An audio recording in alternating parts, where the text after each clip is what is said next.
peluncuran satelit BRI yang dinamakan BRISAT. Saat ini saya dan Pak Widodo sudah ada di samping roket Ariane 5. Ya Pak ya? Ya. Ini betul sekali Pak ya, satelit ini nantinya akan membawa satelit komunikasi BRISAT. Ini adalah gambaran yang kita berikan. Satelit ini punya beberapa penjelasan juga saya berikan kepada Pak Widodo untuk menjelaskan ke pemirsa. Sebenarnya apa saja bagian-bagian yang terjabarkan dari roket Ariane ini? Baik, pemirsa, kita lihat di sini Ariane ini termasuk kategori Ariane yang paling besar. Oke. Ya, ini adalah kalau kita tahu Ariane itu punya saudara-saudaranya. Nah, ini adalah yang paling besar kekuatannya. Oke. Karena dia mampu mengangkat satelit yang total beratnya 10 ton Wow. di ujung daripada roket itu, yang paling atas. Nah, kalau kita lihat di situ ada kanan kiri itu ada tabung, di tengah-tengahnya ada tabung yang besar. Ya. Tabung yang kiri dan kanan itu roket yang awal nanti akan menyala. Oke. Dan dia kenapa harus menyala? Dia adalah roket yang bahan bakarnya padat. Nah, kalau bahan bakar padat itu kekuatannya itu jauh lebih kuat dibandingkan kalau dengan cair. Oke. Sehingga dia dibutuhkan di saat awal untuk lift off, untuk mengangkat yang pertama. Nah, kemudian yang paling besar itu yang di tengah, itu adalah roket yang berbahan bakar cair. Nah, itu akan terjadi dinyalakan setelah yang dua itu sendiri selesai tugasnya. Oke, berarti yang pertama take off itu adalah hasil tenaga dari dua silinder Iya. di kiri kanan begitu Pak ya. Nah, selain 10 ton ini hanya bagian atasnya Pak yang 10 ton Pak? Iya, 10 ton. Jadi kalau total ini berapa yang sebenarnya take off? Nah, bisa terbayangkan, total semua adalah 700 ton. Wow. Jadi Oke. kita Akan bisa menerbangkan 700 ton Iya, seperti roket itu. tanpa awak begitu ya. Dan itu akan melejit sampai ketinggian sekitar 250 km dari permukaan bumi. Wow, oke. Ya. Nah, yang menjadi resiko di saat persiapan take off ini apa Pak? Pada saat take off saja? Jadi kita tahu kalau pada saat meluncurkan itu ada launch window namanya. Oke. Jadi itu ada sekitar period 45 sampai 1 jam. Oke. Ya. Nah, kalau sehari itu ada yang 2 season, tapi kebetulan untuk Ariane ini 1 season, yaitu sehari itu ada sekitar 1 jaman. Oke. Nah, ini roket ini menjadi konsideran pada saat mau dinyalakan, itu dia harus melihat pertama dari sisi satelitnya sendiri, kemudian dari peluncurnya sendiri, tapi tak kurang penting adalah dari environment di sekitarnya.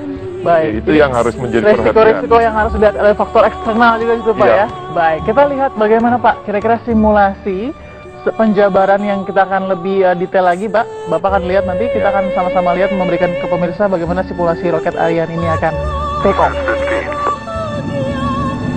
Stand by for terminal count at T-minus 10, 9, 8, 7, 6, 5, vehicles armed, 3, 2, 1, fire.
Pertama tadi itu dilepas.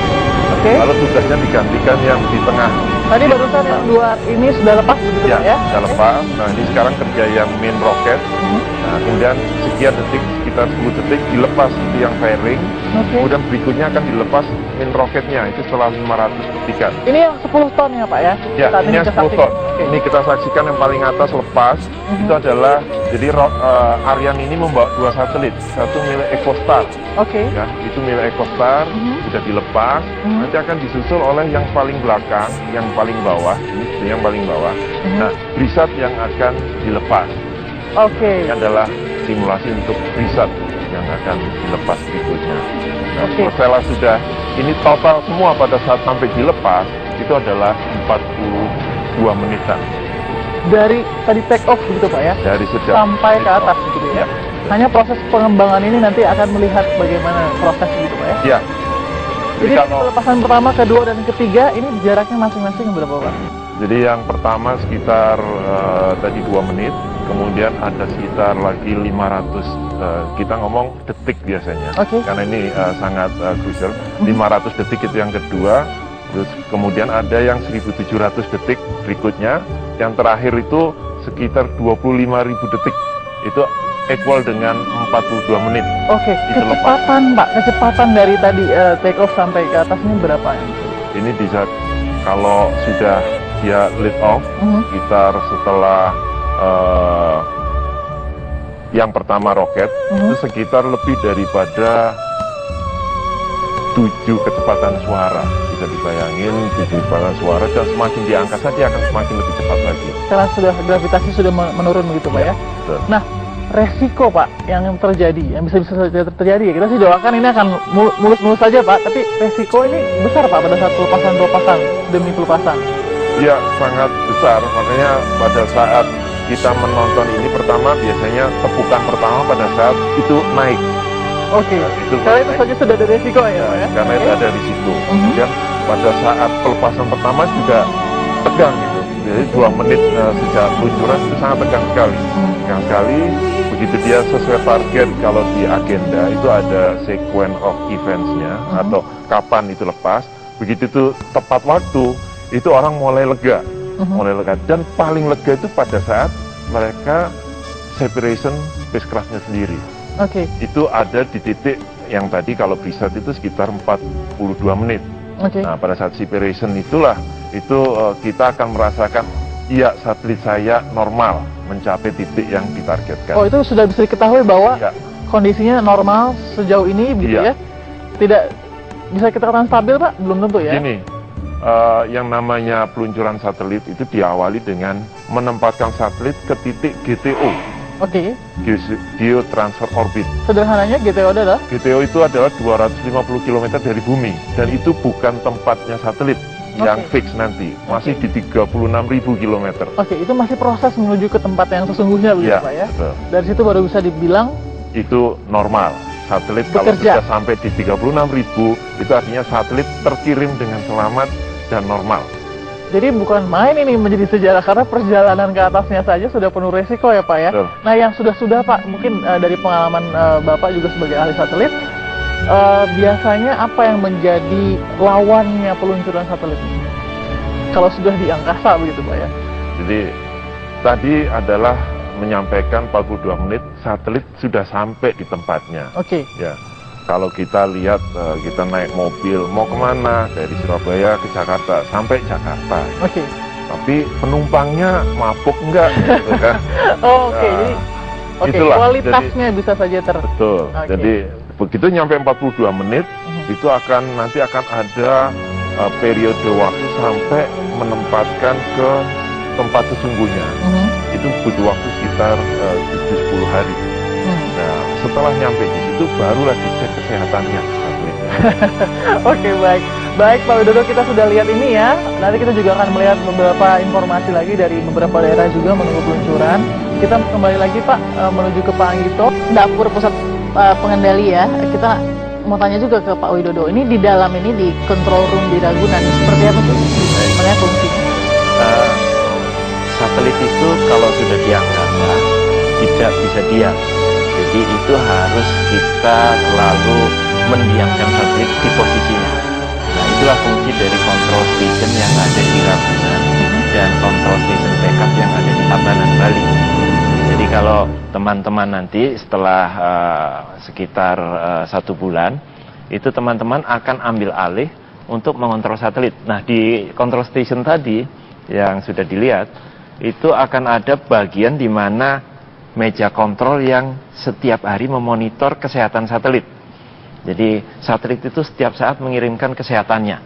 Ya, dia akan terlihat dia apakah miring, dia apakah bergeser, dia apakah kepanasan. Nah itu semua data dikirim ke bawah, ke Ragunan, ke berfungsi Tabanan. untuk mengecek kesehatan dari satelit ketika sudah mengorbit nanti. Nah, persiapan dari teman-teman mekanik dan juga engineer ini pun katanya saya dengar-dengar ini mencapai 1 tahun lamanya di Amerika Serikat, Balkis. Untuk lebih jelasnya, kita akan mengajak Anda untuk berbincang-bincang dengan teman-teman engineer yang bertugas di sini dan sedang menanti-nanti mengorbitkan. Nanti di sini ada Masnya di sini, Mas Satria. Assalamualaikum, Mas. Waalaikumsalam warahmatullahi wabarakatuh. Waalaikumsalam. Sudah sahur, Mas? Alhamdulillah sudah, Mas. Alhamdulillah, baik.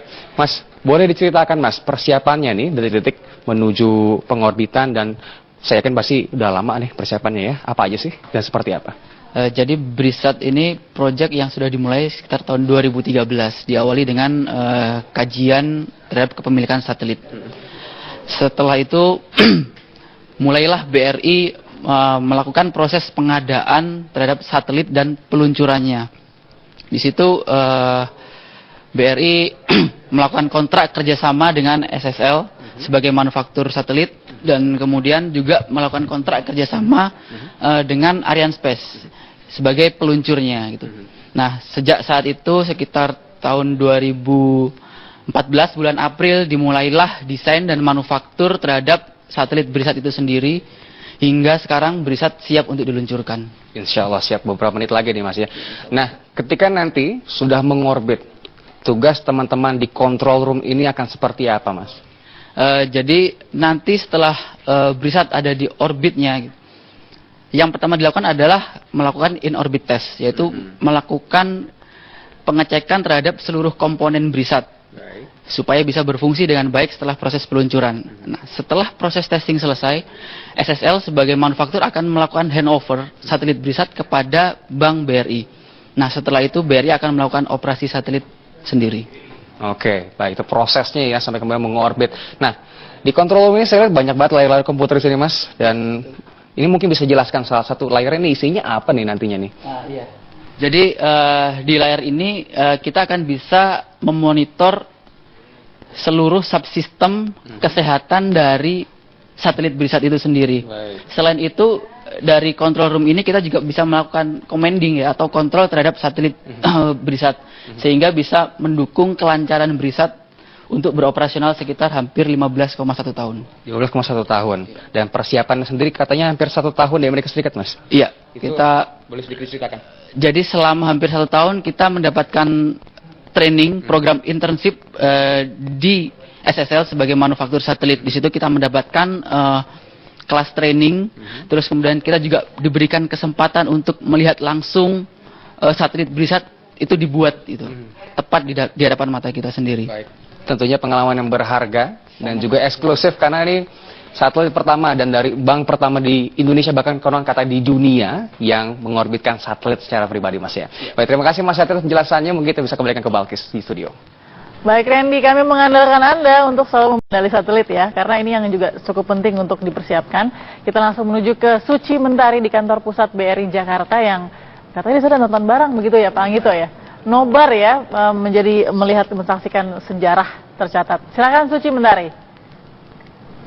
Ya, Balkis, kemeriahan dan juga antusiasme begitu terlihat di wajah para jajaran direksi dan juga karyawan-karyawan yang berkumpul di gedung BRI di Jakarta. Karena di sini kami sedang menunggu detik-detik peluncuran satelit komunikasi milik BRI atau BRISAT yang nanti akan diluncurkan di Guyana, Perancis. Kita akan berbincang dengan salah satu karyawati dari BRI. Di sini ada Mbak Marisa Rembulan. Selamat malam, selamat pagi maksudnya Mbak Marisa. Selamat pagi. Ini sudah subuh ya, betul. Mbak Marisa, sebentar lagi Mbak Marisa akan menjadi seorang karyawati dari perusahaan perbankan yang memiliki satelit komunikasi. Bagaimana rasanya? Saya sebagai bagian dari warga BRI, pastinya saya sangat bangga, bahagia, luar biasa. Karena dengan adanya BRISAT menghantarkan Bank BRI menjadi bank pertama dan satu-satunya di dunia yang memiliki satelit dan mengoperasikannya sendiri. Dan menurut saya ini merupakan hal yang luar biasa, besar, nyata dari komitmen BRI untuk melayani seluruh nasabah dan masyarakat Indonesia di seluruh Nusantara wilayah Indonesia dengan sama baiknya. Oke, Baik, setelah nantinya BRISAT ini mengudara di angkasa, apa harapan Mbak Marisa sebagai karyawati dari Bank BRI? Harapan saya dengan adanya BRISAT, semua kebutuhan nasabah terkait dengan layanan perbankan itu pastinya terakomodasi dengan baik, dengan jaringan yang lebih luas dan layanan yang lebih baik lagi untuk seluruh masyarakat Indonesia. Baik, terima kasih Mbak Marisa. Pemerintah melihat hal itu langsung sangat responsif. Siapa yang harus menjalankan atau mengoperasikan slot tersebut? Oke. Nah, keputusannya adalah kemudian ditunjuk BRI. Oke. Nah, saya ke Pak Anggito dulu, Pak Anggito, karena tadi sudah kita singgung juga, ini kan mudah-mudahan jangkauannya akan terasa nanti, gitu kan. Tapi mungkin yang belum dimengerti oleh pemirsa juga, mungkin yang ada di pelosok saat ini yang menyaksikan ya Pak ya, bahwa akan sehebat apa sih nanti BRI ketika kemudian sudah ada satelit ini, apakah memang bisa terasa langsung ke pelosok-pelosok desa, yang menjadi kesulitan apa kira-kira yang harus disokong dari desa itu untuk menyambut satelit ini? Dulu perbankan itu mengandalkan outlet ya, fisik, kantor-kantor fisik ya. Tapi itu sudah ditinggalkan sebetulnya. Yang sekarang yang tumbuh adalah perbankan berbasis e-channel yang dimiliki oleh masyarakat itu sendiri. Yang tumbuh sekarang e-channel, apakah dalam bentuk EDC, dalam bentuk CDM, dalam bentuk ATM, gitu kan. ATM itu kayak mini banking tuh. Nah, kalau dulu itu adalah kantor, itu maka dibutuhkan tambahan jumlah sumber daya manusia untuk melayani gitu ya. Individual datang ke rumah-rumah, ke warung-warung, ke pengusaha gitu. Nah, sekarang dengan adanya e-channels yang berkembang cepat, itu tahun lalu BRI punya sekitar 211.000 e-channels ya. Sekarang sudah 236.000 e-channels. Sementara kantornya kan karena dia membutuhkan fisik, itu pertumbuhannya sangat sedikit. Artinya sebenarnya pelosok ini tuh siap ya Pak? Siap, untuk mereka kemajuan teknologi ya? Ya, tinggal dipasang ATM ini atau EDC itu yang digesek langsung, itu tinggal dicolok aja sebetulnya. Tapi itu kan membutuhkan konektivitas, membutuhkan jaringan. Daerah-daerah yang selama ini belum terlayani membutuhkan kemampuan untuk melakukan teknologi informasi yang lebih baik. Ini solusinya adalah BRISAT ini. Oke, tapi jaringan ini berjalan sejajar nggak dengan kecepatan BRI melakukan peluncuran satelit ini? Oh, pasti akan deret ukur itu, akan cepat. Karena e-channel itu tidak perlu kantor, tidak perlu orang sebetulnya. Yang melakukan adalah masyarakat sendiri. Tetapi dia membutuhkan teknologi. Jadi sebetulnya pertumbuhan yang paling cepat adalah e-channels ini yang akan melayani nasabah-nasabah BRI di pelosok tanpa adanya kantor gitu. Tapi dia membutuhkan jaringan teknologi informasi yang canggih. Nah, dugaan saya ini e-channel itu akan cepat sekali dan akan bisa melayani sampai ke pelosok-pelosok Indonesia, sehingga itu dia menjadi mini banking yang berfungsi sebagai fungsi intermediasi. Berarti secara teknis Pak Widodo ini hanya untuk di Indonesia ya? Iya. Kecanggihan ini tidak bisa dirasakan ketika misalnya nasabah ada di luar negeri, ini beda cerita begitu ya? Beda. Nah bisa dijelaskan di situ? Baik. Agar kan mengerti juga, takutnya berpikir sudah ada satelit, kita di mana saja bisa dengan mudah menggunakan. Ya, jadi memang BRISAT itu spesialisnya hanya di coverage Indonesia. Meskipun untuk tertentu coverage kita bisa lebar sampai ke Australia, Papua Nugini, dan negara-negara ASEAN. Bahkan agak ke atas lagi ke bagian North Asia.